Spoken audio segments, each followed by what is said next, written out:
Hi everyone, this is Lily, This is Vidia, and welcome to Girls Grace, and and Giggles. Giggles.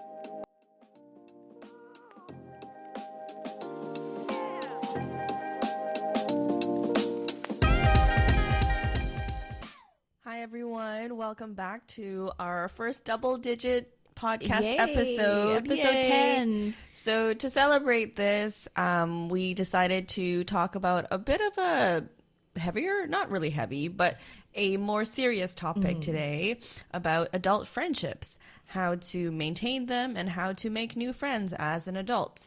And I think this topic is very timely and also relevant to a lot of us who are now in the workforce and have perhaps good connections with friends from uni days or from school, but harder and harder now to make real friends, in the workplace or in different locations. So we decided to explore this topic today, and hopefully this can be relatable to some of you and also helpful as well. We'll share some tips and things that we've experienced to hopefully help everyone along. Yeah. I would also like to hear from you if you have any other tips or Of course. suggestions, because we're always on this journey. Yeah, definitely. So I think we'll kind of tackle the first topic of like how to maintain adult friendships first. But as a general overview, I think we have to kind of explore the unique challenges of why adult friendships are much more difficult than just, friendships formed from childhood and things like that.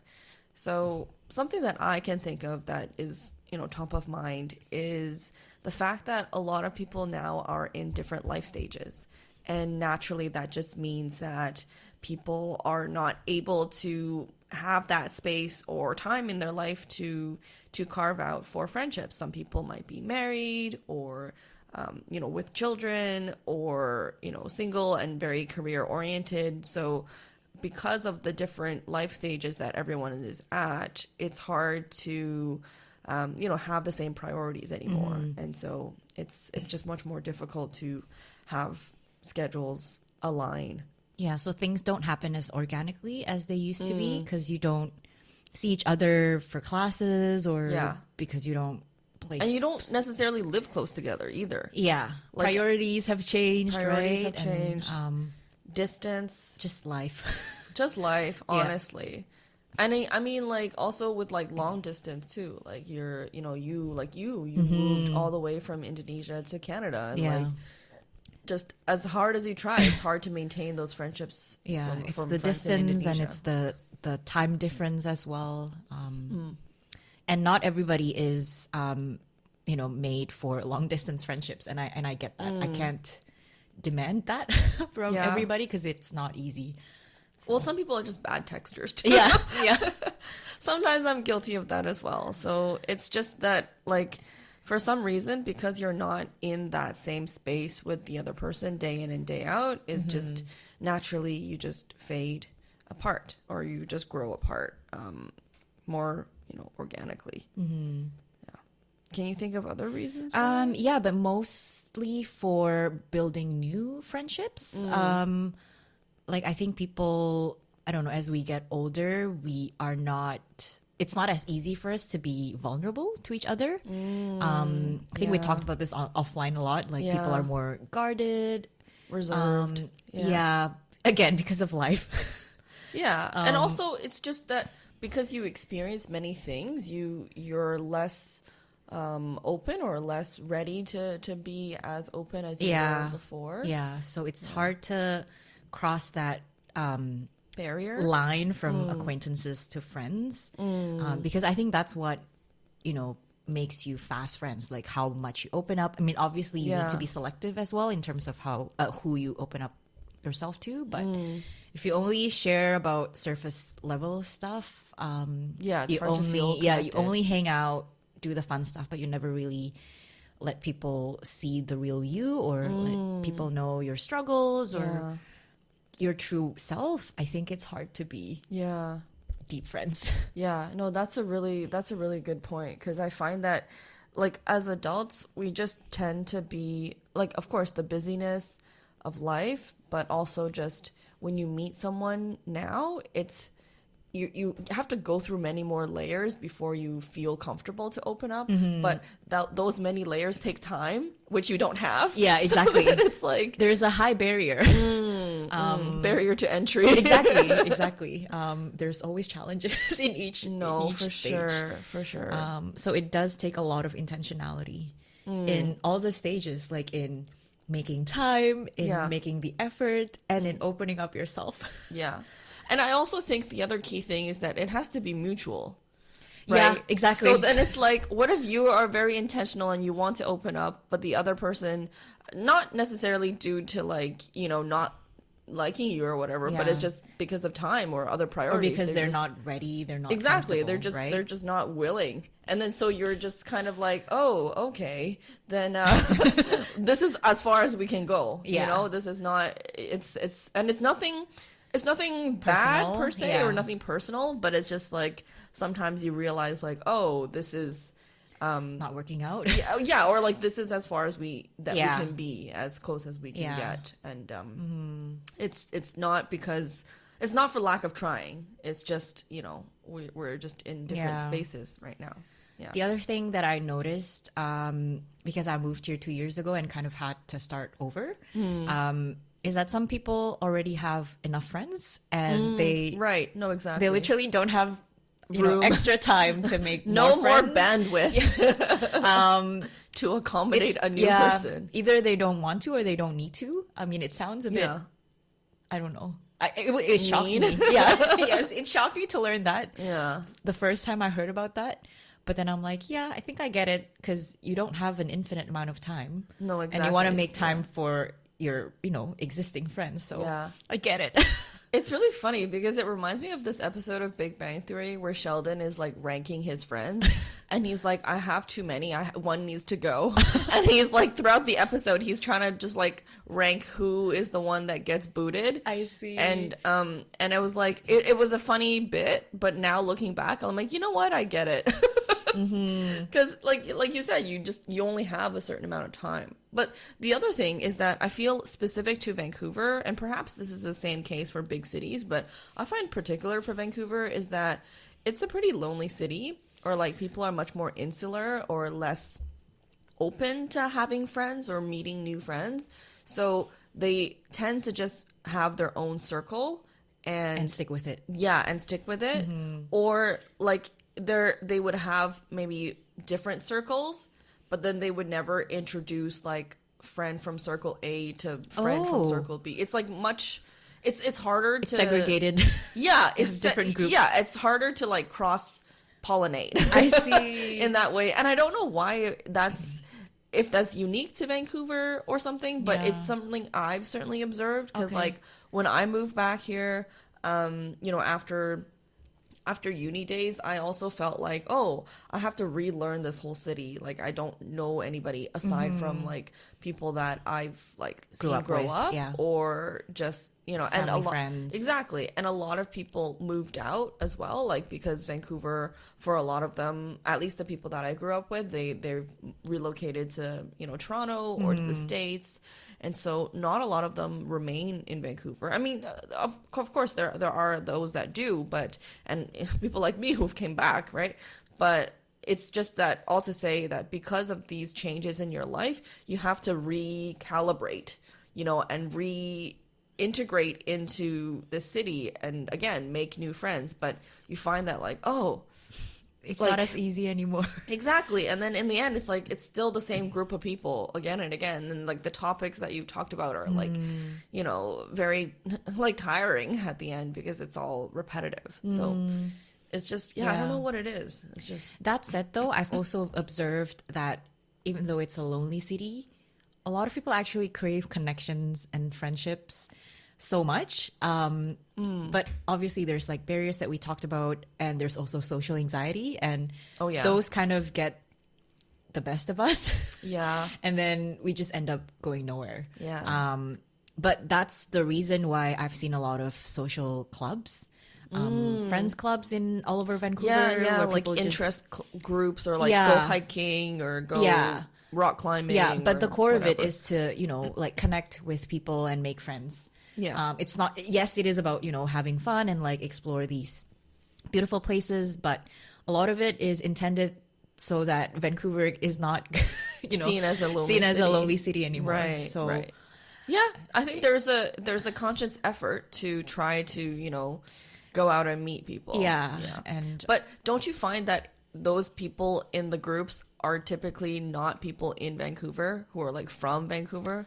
They're like people who like come from somewhere else and then enter Vancouver Right. and then they're like joining these groups. I think so. I mean, I haven't joined a lot of those anymore, but I did meet some Vancouverites Okay. who themselves said, yes, it's hard to make friends in Right. the city. So, Right? So even they admit exactly. this. When I heard that, I'm like, then what hope do I have? Oh no. Yeah. Yeah, I find that like okay, the social anxiety is like a real thing and I feel that like maybe with people as they get older, I don't know if like social anxiety gets better or worse because it's like different for different people. Yeah. Like I mean back in our episode about the personality types, like we talked about how for me I've become more introverted as I get older and you have become more extroverted. Have Like I? yeah, I certainly think so. I mean, you're still an introvert, but Yeah. like definitely more extroverted than before.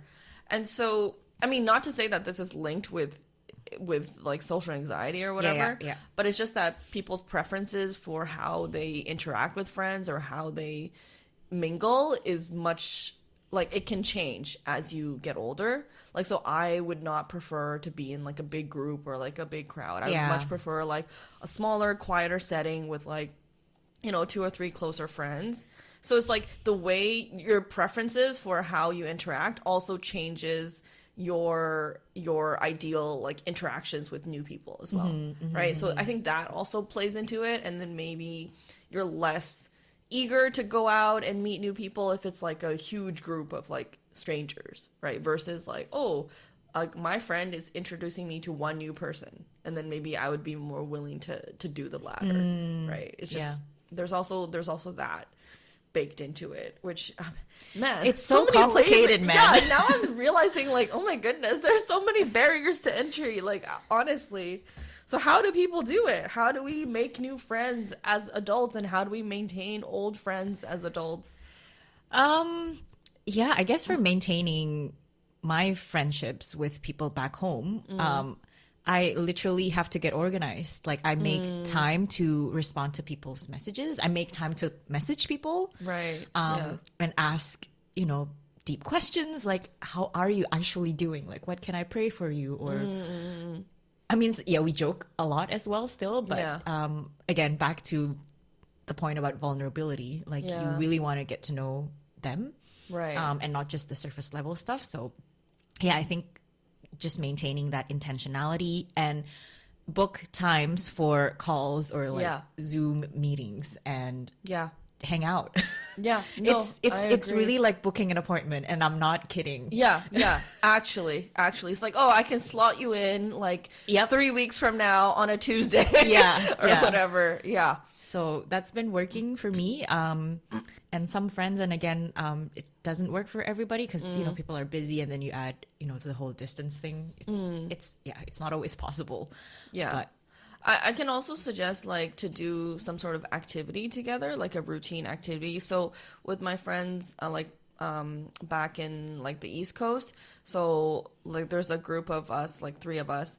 We actually went together to Croatia this year, and that was like a big activity. And then the other thing that is a big activity. yeah, that's a huge thing. But like that's something that obviously it's not practical to do like regularly. But the thing that it is practical we do regularly, like I mean regularly being maybe like 4 times a year, once every quarter, is that we would get on Zoom and like watch a movie together. Oh yeah, that's So then that's kind of a cute thing that we do, and then we kind of like have this running commentary throughout the movie, just for funsies, and then it can range from like lighthearted movie to scary movie or like a serious like drama movie or whatever. So actually, this past Monday we watched Down with Love Okay. with like what's that girl with like in Bridget Jones? Renee Zellweger. Oh, yeah. And what's his name? Ewan McGregor. Okay. Yeah. So that was like a fun kind of like That's really nice, actually. yeah. And then we've been doing that ever since, like, you know, for years. I think maybe during COVID, that's when it kind of really started.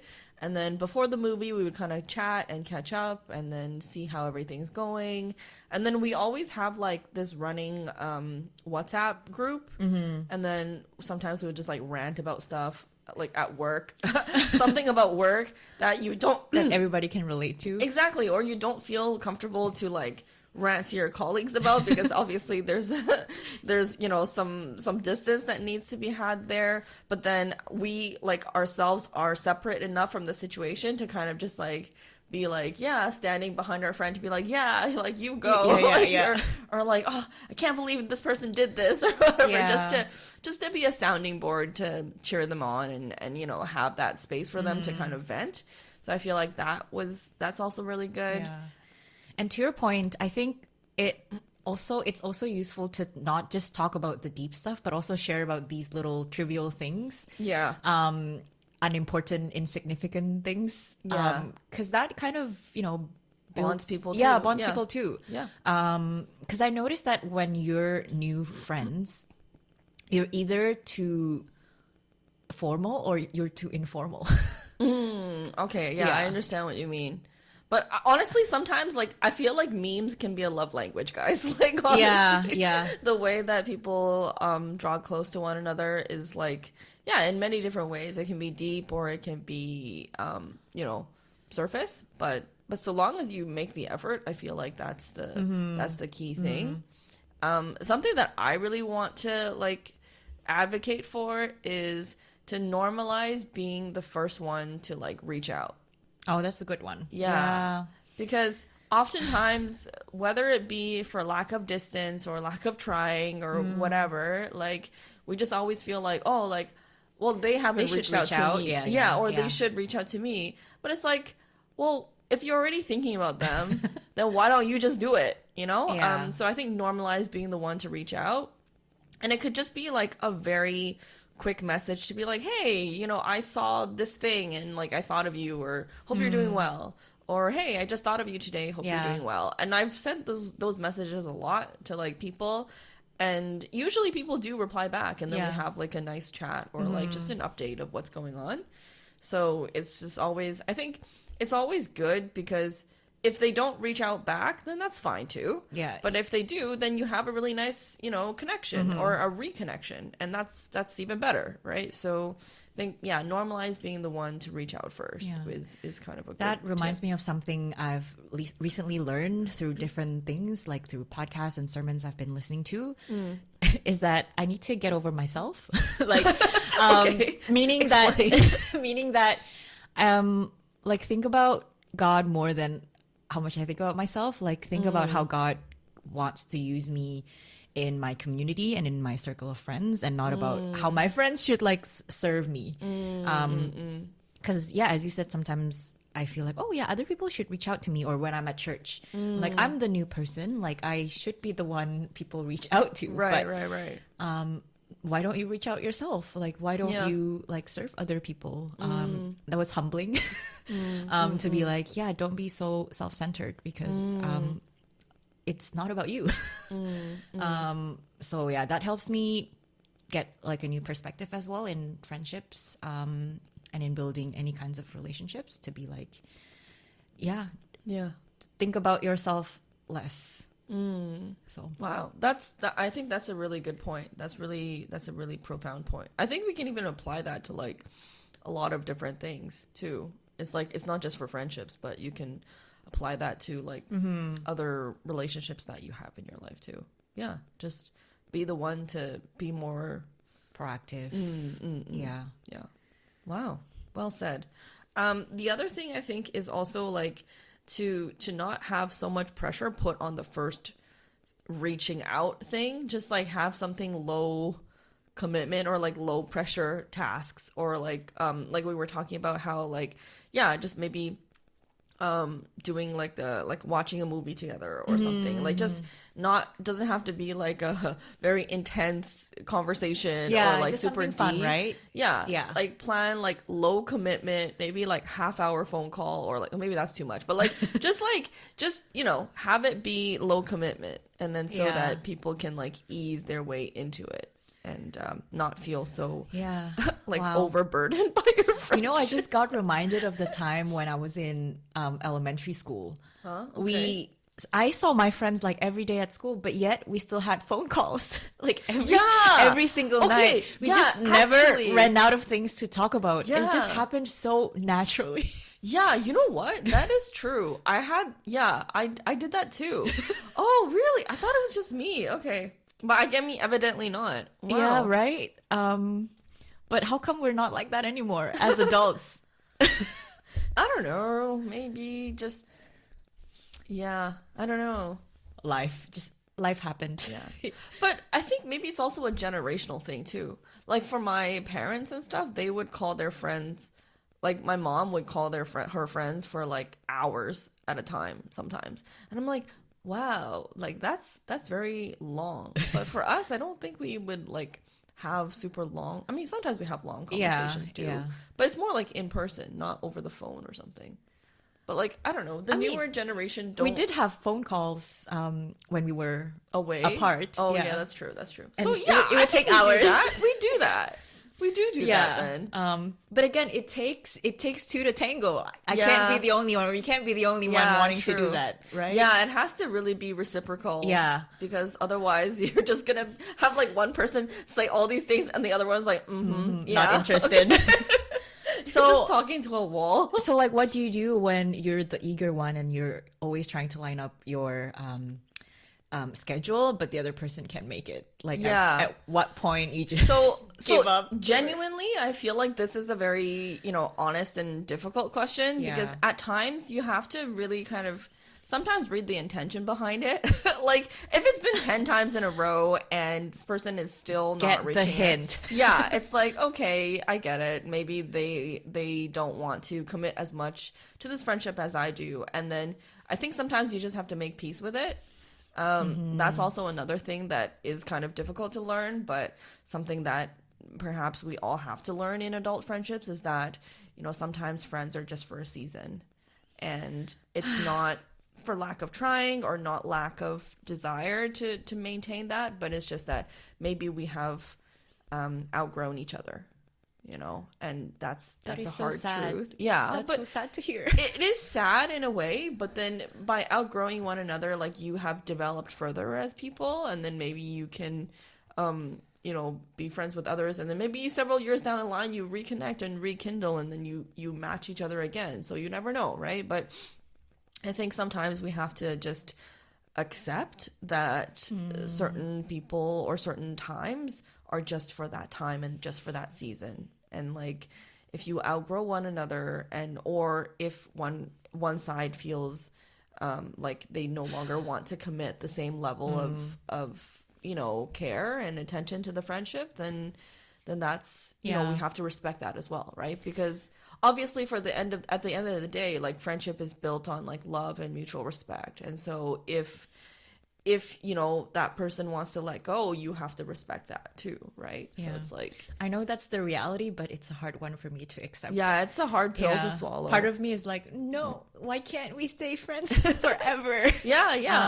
Because there's moments when I just like catch up with old friends, and then it's like, oh, it's just like yesterday. Like it's like times never have not passed. But I know that we cannot replicate what we had in the past, just because we're in different life stages, different countries. So there's that bittersweet feeling. Well, now I've kind of turned that feeling into just gratitude, to just be like, okay, like, I'm really grateful for the time that we shared together. That was so enriching and so beautiful for the both of us. And now I see that we are both in different places, whether in life or just distance-wise or whatever. But if we still do get together and still are able to connect and rehash and be able to have that good connection, then then just be grateful for that time that you had, that catch up dinner or that meeting somewhere, and that's it. But then like kind of leave with no expectations and no like, Maybe because, I'm a glass half empty kind of person. I'm just like, oh, I'm really, That's really good. It's like, yeah, I've kind of just let it be. And then whatever happens, you'll just be grateful and not be expectant of something further. And then I think that's kind of the best way to look at it, because you're not going to be disappointed. Because mulling over it doesn't help anyways. No, I mean, right? it doesn't. So it's just like, okay, just accept what it is and be grateful for what it was. And then just, open your hands for future connections or whatever. Yeah. But I mean, not to say that like it's, I mean, so I think also, again, like it doesn't bar you from just reaching out randomly and saying hi. Right. So it's just, there's always that too. Like for me, it was really funny. Like I was really close with my roommate back in uni days. And there's this one, like maybe 2 months ago, I had this random dream where I dreamed we were back in our 1-bed apartment in uni days, and we were somehow, we had to move back there, and then we were like choosing the furniture and whatever. And then I woke up from that dream and I was like, wow, it's been a long time since I've messaged her. Oh, okay. So I reached out to her, and then we reconnected. Did and you feel good, like waking up from that dream, right? Yeah, I was like, whoa, maybe this is a sign. I need to like catch up with her or something. So I did, and it was really nice. And then she messaged me back, and then we had a good conversation. So I feel like, like maybe sometimes the thing holding us back is just because like we haven't thought of this person. And so it's like, oh, if we're reminded, then just do it. I think that's another good tip, like managing your expectations. At least for me, like when I started, making new friends here, I had to remind myself, I'm not going to be BFFs with everybody. So keep that expectation healthy. And yeah, because that is not possible. That you just meet your soul sisters like every day. That is not a healthy expectation. So. Yeah, we got to be realistic here. Every single person, are you my soul sister? So that makes me so thankful of our friendship. Oh, same. Me too. Yeah, because we've been through a lot. Yeah, we have been through a lot. Long distance friendships. Yeah. Global health crisis. Well, I think what it is that it's just like it's like wine, it gets better over age and time because of all the things that we've experienced together. So then on the flip side, like I feel like the older we get, the more that we treasure and cherish the friendships that we have, because it's been through many tests, like time being one of them, but also just like distance and life stages and things like that. But then the friends that you do have, like you hold them more dear, because you're like, oh wow, we really did go through a lot together. And so it's at the end of the day, sometimes I feel like when I meet a new person, I'm like, oh, can we just like fast forward to the part where we're already friends? Let me skip to the good part. Like actually, sometimes I'm like, oh, like, man, I have to like build all this up again. It's so like time consuming. Sometimes I'm like, oh, can we just skip to the good part, basically? Yeah. But obviously that's just not how things work. But maybe when you meet someone who is willing to build that together, then it doesn't feel as exhausting. Yeah. Again, I feel like it should feel natural and organic, but maybe I'm too like idealistic and not realistic about this. Well, I mean, sometimes it does happen like that. Sometimes you just click and whatever. Like last year at this retreat. No, it was at the so I went to this like Christian conference thing, and I met this girl there, and she was introduced by my other friend. It was like her friend, but I never met this girl before. And then we just really hit it off. And then after the conference, we just like stayed and just like talked for a whole day. And like I just shared, like we just shared our testimonies with one another. And like shared basically our whole life story. And then I saw this girl like once after, and I'm like seeing her again like next week. And that's it. And I'm like, nice. I will have met her like 3 times, but like I feel like she's really solid. Like we could be friends. But again, like we have to be, realistic about the time commitments and things like that. But in that one day, I feel like I really got to know her like really in depth. Wow. So sometimes it's just like, quality over quantity as well. That's right. That's a good point. There's that too. I mean, there could be one of those times where you just like, wow, you just really hit it off with someone, and then, you know, that helps too. But I do find that it does make a difference that she was Christian, because I feel like we could have gone deeper. And so like as great as like friendships I have with like non-Christians are, but I feel like with like my like sisters in Christ, I find that we're just able to be a bit more open and vulnerable with one another, and perhaps slightly faster, just because there is that common ground. Values, and so like when we like pray with one another or pray for one another, it just kind of unlocks a deeper connection than I would for like maybe my other non-Christian friends, because there's you know, there's still like a new dimension that's opened up for a spiritual connection too. And they probably get you like better as well, like they understand your points of views and your perspectives. Exactly. So, I so get there's that too. Yeah, I mean, the retreat we went on last fall, which was about gospel friendships. Yeah, so there's that. That was very unique because I don't think it's talked a lot. No, not at all in a church setting, even though it's such a significant relationship for everybody. Yeah. I mean, like Jesus valued his friends, and it was like, you know, like I don't call you like servants, right? I call you my friend, and like one lays one's life down for one's friends. So it's like that's pretty significant. That's deep. Yeah. And I mean, again, also like in Proverbs where they say like, you know, iron sharpens iron and stuff. And I do find that to be true. It's like when you're around other people who want to like improve and be better, like you also feel inspired and motivated to do the same. It's like we bounce off each other and we kind of make each other better. You know? So it's a good thing to have, friends. Now we're just talking about why friends are good. It's like, well, no, duh. I also think, like with any kinds of relationship, there's always risks associated with that, right? So I wonder if that's something that deters people from making friends as well, or building the like deeper relationships, because they're afraid of getting hurt, or you know, not being reciprocated, getting rejected, or just, you know, feeling exhausted about, you know, having to do the same things over and over again, like reach out and then make time. Really? Yeah, I guess so. I guess there is that risk associated with friends, but I would associate those risks more with like romantic relationships rather than friendships. Okay. Because I feel like it's not as risky. Like, I feel like it's not as risky. It's like, I mean, to be honest, if you don't hit it off with your friend or the person that you just met, like, you know, that's the end of the road. You don't have to continue this further, right? Okay. But I guess the same can be said for like, you know, romantic relationships too. You can leave. You can no, you can break up with the person. But I think it just the emotional like commitment and involvement is like more high stakes or something. Yeah. But then, I mean, it's not that I value friendships less.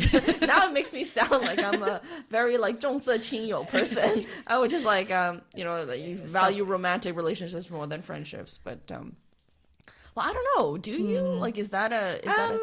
I am aware of those risks, but every time I just take those risks, because I think with any kinds of relationship, if you are afraid of those risks, you can never progress. Yeah, it's like if you don't step out, then you don't know. Right. So... I won't say they don't bother me as much.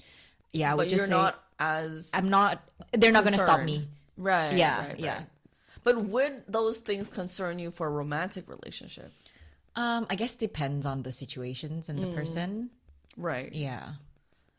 Like for long distance or something like that would be a barrier to entry for a lot of people for romantic relationships. But not necessarily for friendships, because I'm like, it's okay, I don't need to see you every day as a friend. But it's like, okay, if you're my partner, then maybe I do want to see you like more often than not, right? So okay. And that just just brought me to another point. I think friendship is a great basis for a romantic relationship. Oh yeah. Right? Yeah. Actually, that's a really good point. Yeah. Yeah, yeah. But okay, but then there's the thing where like guys are always like, oh, like friend zoned or something. Like this girl has like friend zoned him. So Oh. it's like maybe you just rest as friends forever and never progressed or elevate to like the romantic partner. I see. Yeah, that is also possible. Yeah. But I mean, I do agree that yeah. like being friends first is a Yeah. good baseline.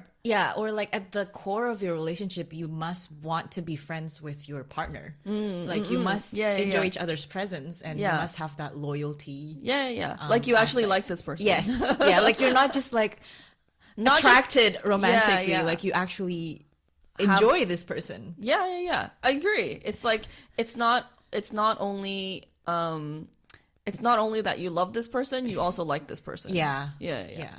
It's the like what was it? Like the different types of love, like in Greek, or like it's like phileo. Yes. It's like the friendship love, and then agape is like the sacrificial love, and Romantic like, is eros. Something yeah, like like that. that's more like erotic love, I think. Oh, okay. But and then there's like some other one. Am I missing one? I think there were 4. I thought phileo is the friendship one. Phileo is the Oh friendship yeah, one. okay. So then it's like, oh, you should in a partner, like in a romantic partner, you should try to have like all of them. I think that would make it a like complete, a fully multi-dimensional kind of relationship. But I do think that friendship does matter a lot, because you actually want to do things with this person. You want to like have ability to have a lot of talks with this person as you would a friend. And I feel like honestly, it's like if my partner and I can't talk a lot like about anything and everything, I would be like, why are we even together? Yeah, like I think I would feel really kind of like detached from this person, or like there's like this other part that's not like unlocked, which is a bit like I don't missing. I would I wouldn't want that. Yeah, same. Right? Yeah. So I do think that friendship is a good base for Anything, any kind of relationship. Yeah. I think. Yeah. Even with like parents as well. Yeah. I was just gonna say that. It's like, oh yeah, you should also want to like, it would be nice. It would be nice to not just have that, like parent and child relationship, but also like you guys can like get along and be friends one another. Yeah, or be friends with your siblings. Yeah. I find that like people as they get older, they're better at being friends with their siblings, because when they're younger, they're just much more like bratty or like just a bit more But some siblings, they also grow apart. Yeah, that's true, because they get older. They get older, or they just don't get along anymore. They got along as kids because they lived under the same roof, and they had that commonality of like, we live together, we go to school together. But once they're out in the society, then they're like, I don't have to hang out with you, or they have their own lives. So it's very different, I think, for everybody. True. It's same like friendships, you're stuck together in school, or you're stuck together in the workplace, and then once you graduate school or you leave that job, then naturally you might grow apart. Yeah. Wow. That's you gotta cherish every season of life. Yeah, that's true. And also, like, I feel like the friendships that you form with people at different stages of your life feel different. Like friends that I've made during uni days, or like at my work colleagues, they feel different because the common experience that we had is different. So the way the friendship feels is different too. Like maybe things that we can talk about, or like friends that I formed maybe at church, or like family friends that I know. Like the things we talk about or the things that we experience are different, right? Yeah. So I feel like it's like they know, like each group knows a little portion of you. Right. Exactly. Like differently. Exactly. Different facets of me. Yes. Yeah. That's true too. Wow. Very important. Yeah. Very important relationship. But I mean, okay, so I feel like for you, who's someone who's moved literally halfway across the world to a new country and like a new city, like, do you find that it more difficult to make new friends here or maintain your old friends back in Indo? Oh, like which one is more difficult? Yeah. I think maybe making new friends is harder. Okay. Why is that?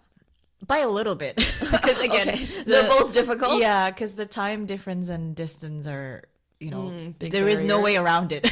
Yeah, Like you just that's have true. to accept it. Yeah. I think making new friends is harder because like started from zero.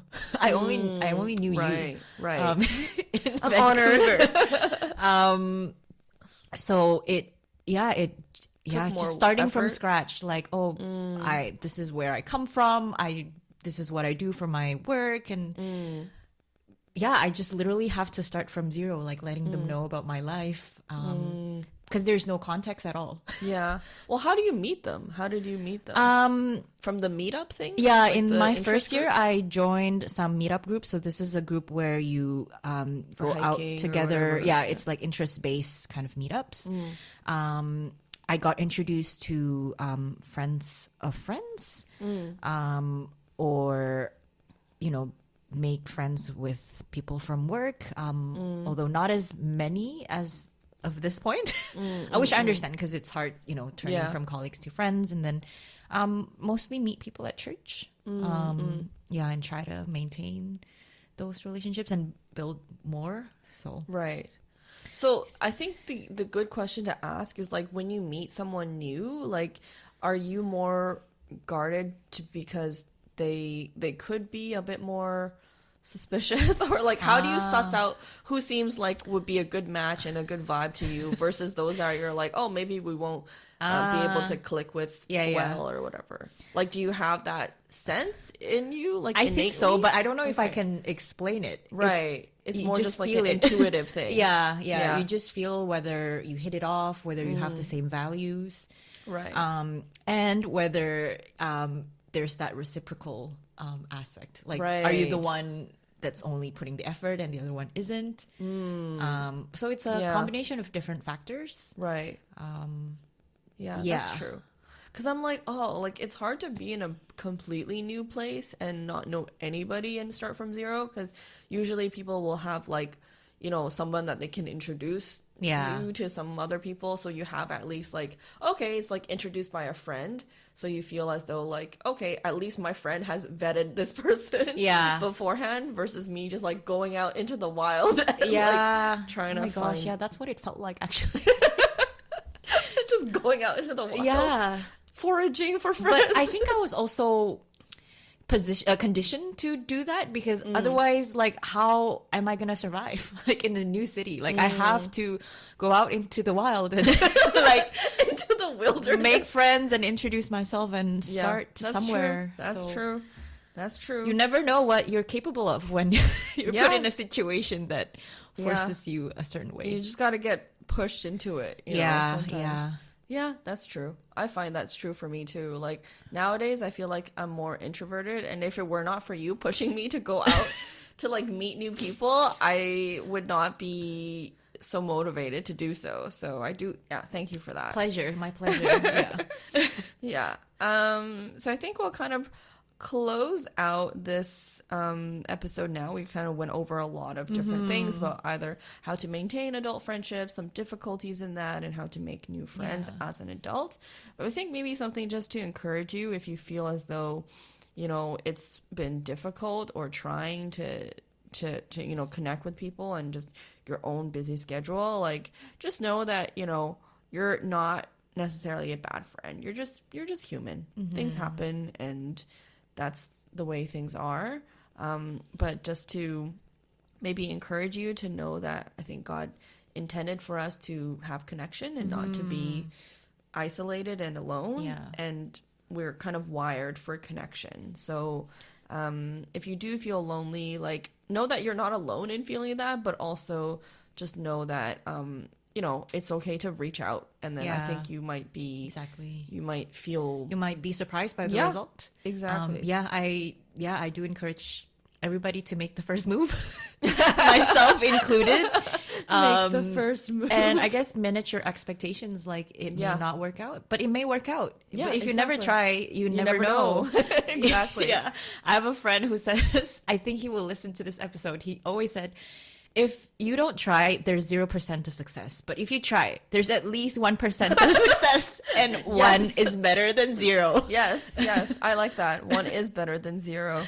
So yeah, definitely, like, I think friendship doesn't need to be really fancy. It just needs to be faithful. Yeah. Just keep doing it, and then like, yeah, be grateful. I think show gratitude for the friends that you do have. So yeah, maybe as like a takeaway, you can text a friend that you haven't reached out to in a while, or do an activity with someone that you haven't done in a while, or just do something to just make your friends feel as though you are thinking of them and care for them, and yeah, love them. All right. Do you know what I'm gonna do? I'm gonna, like, once this episode is out, I'm gonna send this link to some friends I haven't reached out to and said, hey, Yes, I thought about you from Yeah, this episode. exactly. It's been a while. Hope you're well. Things like that. yeah, do that, and then you can also share this episode with them too. That would be shameless plug, but you know. And don't forget to subscribe and leave a comment. Yeah.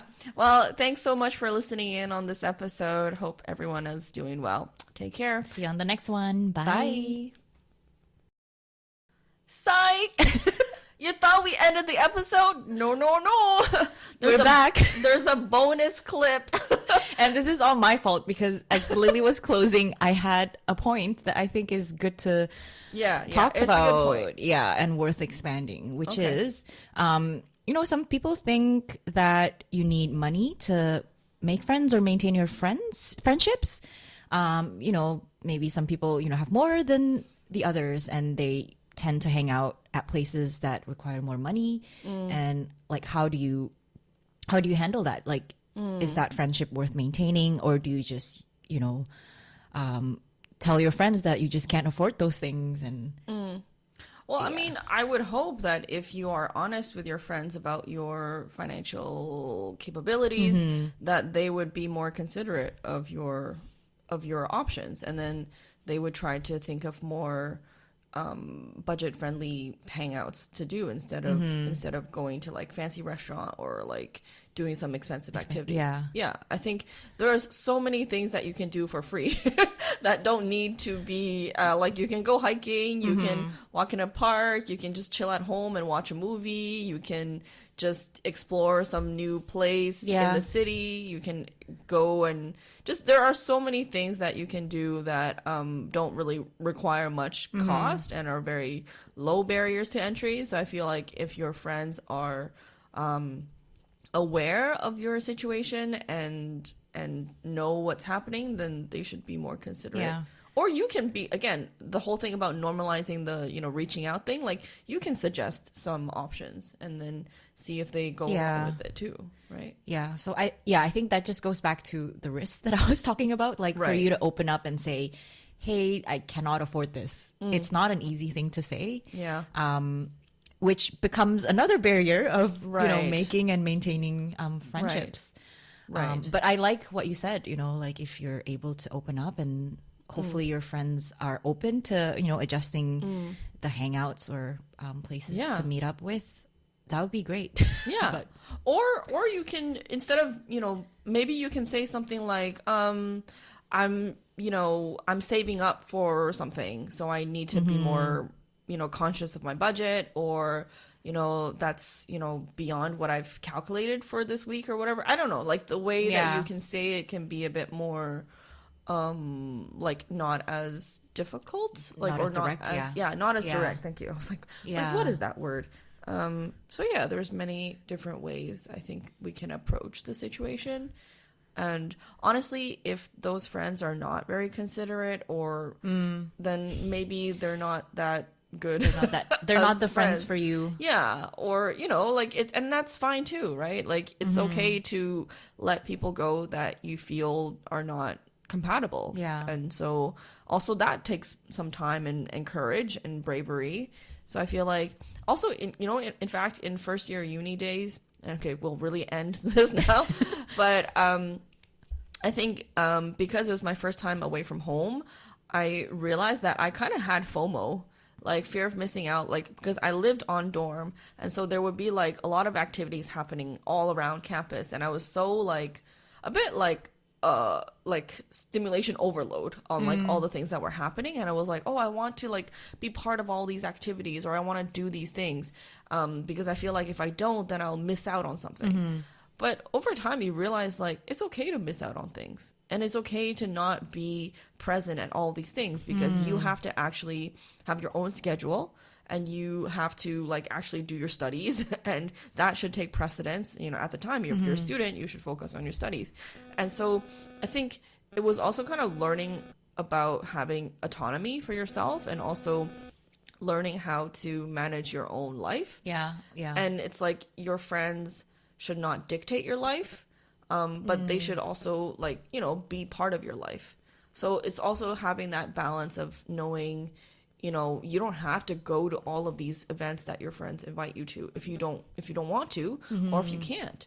And that's okay. And it's okay to say no, and it's okay to put your schedule first as priority, because at the end of the day, like, no one else is living your life but you. So you should be the one to, you know, take charge of it. Yeah. And that's why, you know, that outreach is important. Like, if you can't make make it to some certain events, then maybe you make your own event. You reach out to people and or you say, I new. can't do this day, but I can meet on this other day or whatever, and make some commitments to slot them in your schedule. But you make time for what matters, I guess. Exactly. Yeah. Any other comments before we actually close? No, I think that's it. I guess sometimes lifestyles do come in the way in making friends. Right. Even though you don't necessarily have different values, it's just a different way of living. And I've learned that, maybe sometimes you just can't be good friends with them. Like, if you just can't meet in the middle, and maybe that's okay. Yeah. But yeah. That's all I wanted to say. All right. Thanks. This is the teaser. This is for real. You know, in the Marvel movies where they have like bloopers or like those like extra clips, bonus clips at the end after credits. This is what that is. Yes. All right. And I guess now that we've had some listeners, let us know what you guys think we should cover for our next episodes. Yes. We're always open for suggestions. So okay. Take care. Bye-bye. Bye.